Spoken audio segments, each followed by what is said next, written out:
Merci, Monsieur le Président. Moi, j'ai toujours plaisir à écouter Guy Tessier pour avoir fait quelques déplacements avec lui. J'ai pu mesurer son expertise à une époque où il présidait la Commission de la Défense et sa grande connaissance du sujet et le grand respect que nos militaires vouaient à un député qui savait de quoi il parlait. Et c'est toujours intéressant d'avoir ce lien. Donc je tiens à remercier mon collègue Guy pour son rapport qui a le mérite de la clarté. Je reviendrai sur le mot clarté. Une clarté qui permet de voir que le budget de la défense a besoin de la diplomatie pour aider les exportations d'armement et que l'opacité de notre système d'exportation de l'armement, là il y a moins de clarté, est tout à fait utile pour aller vite et pour servir à la fois notre industrie et notre balance commerciale. C'est ce qui est dit dans le rapport et je ne le partage pas. Les députés communistes se sont toujours opposés à ce concept que notre diplomatie, que notre réseau diplomatie devait être une diplomatie économique. Nous considérons que ça abîme l'image de la France et qui n'en est fait qu'une succursale au service de son économie, notre réseau diplomatique pour défendre les intérêts économiques de la France. La France doit porter et doit défendre autre chose, des valeurs fortes. Elle doit porter les valeurs de liberté, d'égalité, de fraternité. On les entend beaucoup ces dernières heures. Ben, je crois qu'à travers le monde, son réseau diplomatique doit servir à porter ces valeurs. Pourtant, les intérêts économiques ne s'embarrassent généralement pas de ces valeurs. Les seuls qui vaillent sont le profit et les dividendes.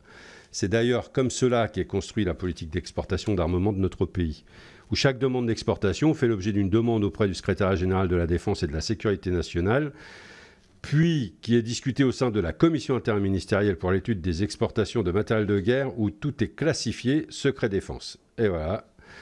On ne peut plus rien dire derrière tout ça. C'est ainsi qu'au nom de l'aide à l'export, nous vendons des armes à l'Arabie Saoudite et à leurs alliés qui les utilisent dans cet horrible conflit au Yémen. Et moi, je partage le questionnement de la Commission. Quid de l'utilisation de ces armes au regard du droit international? Et peut-être que c'est la prochaine commission, d'ailleurs, puisqu'on a une commission spécifique sur les ventes d'armes, avec un rapport spécifique, qui va apporter des réponses à cette question dans le cadre du travail de ce rapport. Cet État qui, soit dit en passant, véhicule partout dans le monde, il faudra bien que ce soit dit quelque part, et donc je le dirai ici, une idéologie religieuse et politique qui mène à la violence, à l'exclusion et parfois au pire. La nécessité de réformer ce système et de libérer le Quai d'Orsay de ses contraintes économiques et militaires est urgente pour retrouver une voie libre et digne dans le monde, une voie pour la paix.